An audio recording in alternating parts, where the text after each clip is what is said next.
이강인이 유럽클럽 랭킹 4위 파리 생제르맹이라는 현재 소속팀 수준에 만족하지 않을 정도로 한층 성장할 수 있다는 극찬을 받았습니다. 스페인 일간지 디아리오 아스는 1월 31일 프랑스 PSG는 네이마르와 리오넬 메시를 떠나보낸 대신 이강인한테 2200만 유로 약 318억 원을 투자했다. 그러나 이강인은 여기서 만족하지 않고 한 단계 더 도약하기를 열망한다며 보도했습니다. 스페인에서 이강인 선수의 파리 생제르맹 활약에 대한 특별 컬럼과 디테일한 보도가 나오며 화제입니다.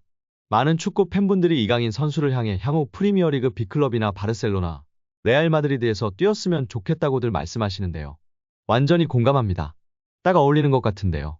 이런 생각을 축구 팬들만 하는 게 아니라 실제가 될 수 있다고 주장하는 매체가 있어 화제입니다. 스페인의 아스가 보도하며 팬들의 주목을 받고 있는데요. 이강인 선수는 파리에서 주목받고 있으며 레알 마드리드의 잠재적인 영입 대상이라며 치켜세우고 있는데요. 실제 발렌시아 유소년 시절 레알에 오퍼가 있었다는 사실은 국내에서도 잘 알려진 사실입니다.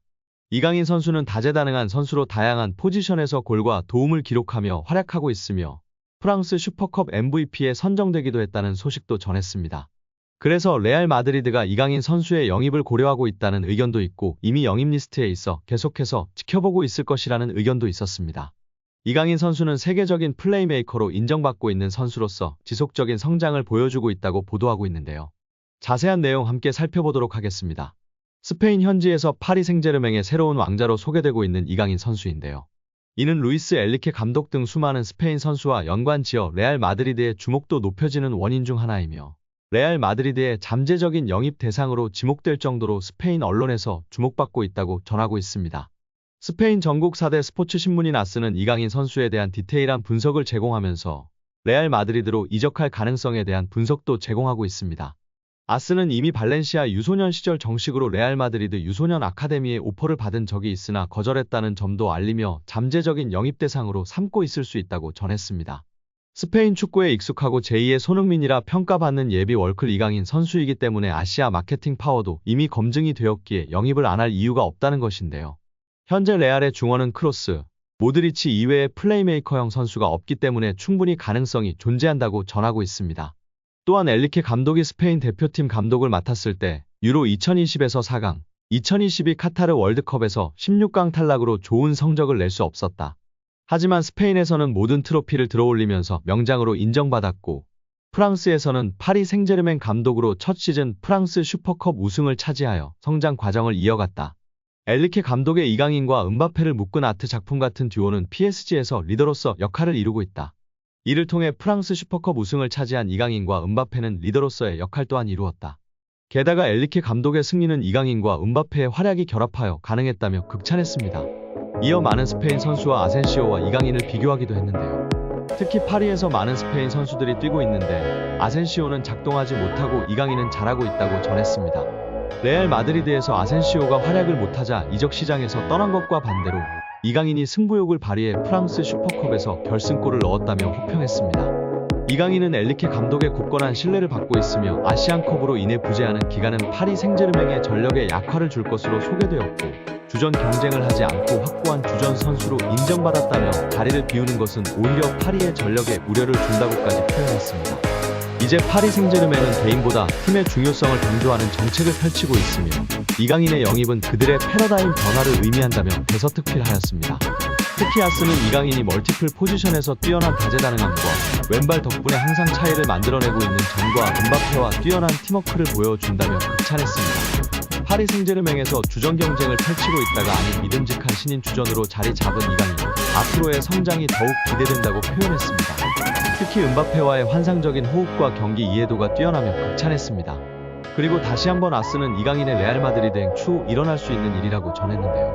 레알 마드리드는 은바페와의 호환성과 리빌딩에 이강인 선수가 필요하다고 판단하고 있다. 이강인은 다재다능한 선수로 여러 포지션에서 이미 뛰어난 활약을 하고 있으며 발렌시아 유스 시절부터 레알 마드리드 관심을 받았다. 레알 마드리드의 중원 보강과 플레이메이커 역할에 이강인의 특성이 필요하다고 여겨진다. 이강인은 이미 라리가에서 성공적인 경험이 있으며 스페인 문화에도 적응되어 있어서 이후에 이강인이 올 수도 있다. 이강인 선수의 다양한 공격 포인트와 활약이 주목받고 있으며 어디에서든 공격 포인트를 만들어낼 수 있는 선수로 평가받고 있다고 전했습니다. 디아리오 아스는 당장은 아닐지라도 때가 되면 더 나은 팀에 합류할 만큼 발전할 것이라 짐작하는 관계자가 있다며 소개했는데요. 현재 유럽 축구연맹 클럽 랭킹 1에서 3위는 맨체스터 시티, 바이에른 뮌헨, 레알 마드리드입니다. 디아리오 아스는 이강인이 PSG를 전성기 마지막 팀으로 여기고 계속 남을 가능성에 베팅하는 것은 도박이다. 킬리안 음바페가 2024년 여름 이적 시장을 통해 떠난다면 또 다른 거대한 축구 선수가 필요한 이유라고 분석했습니다.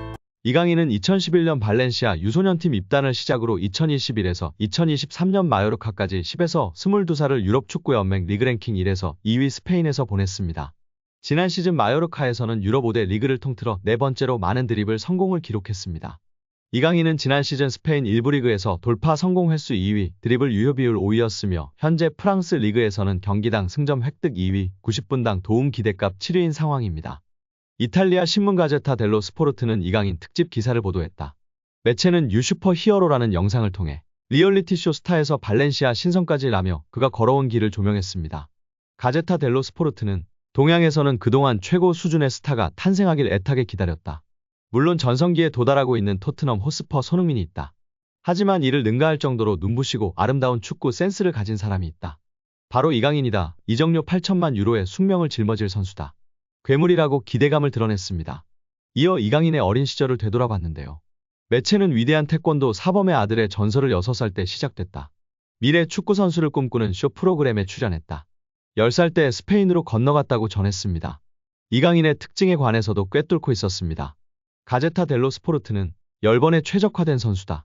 드리블을 하며 치고 나갈 때 공이 마치 그의 왼발이 붙어있는 것 같다. 자신의 동료를 향한 기회 창출에 능하다. 빼앗긴 공을 되찾아오려는 수비도 주목해야 한다. 이 정도 능력을 가진 선수 중에 드문 모습이라며 공수양면 갖췄다고 호평했습니다. 또 매체는 날개, 하프 포지션에서 공간이 생기면 파고드는 힘을 발휘한다. 맨체스터 시티 소속이자 포르투갈 미드필더 베르나르도 실바와 비슷하다고 주장했습니다.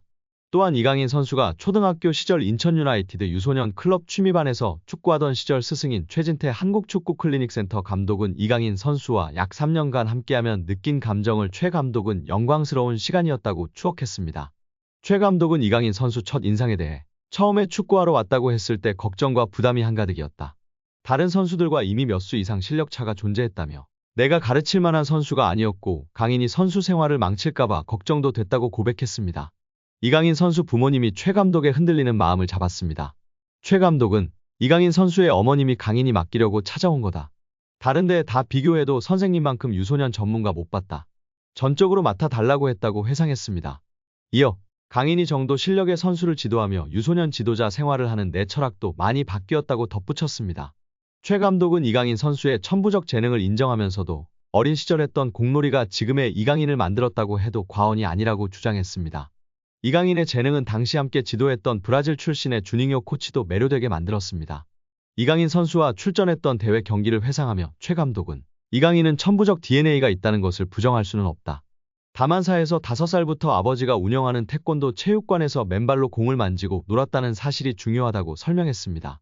이어 어느 날 경기 중에 강인이가 라보나 킥을 구사하는데 눈으로 보고도 믿기지 않았다라며 나중에 물어보니 강인이가 유튜브 동영상 보고 따라했다고 해서 웃었다고 회상했습니다.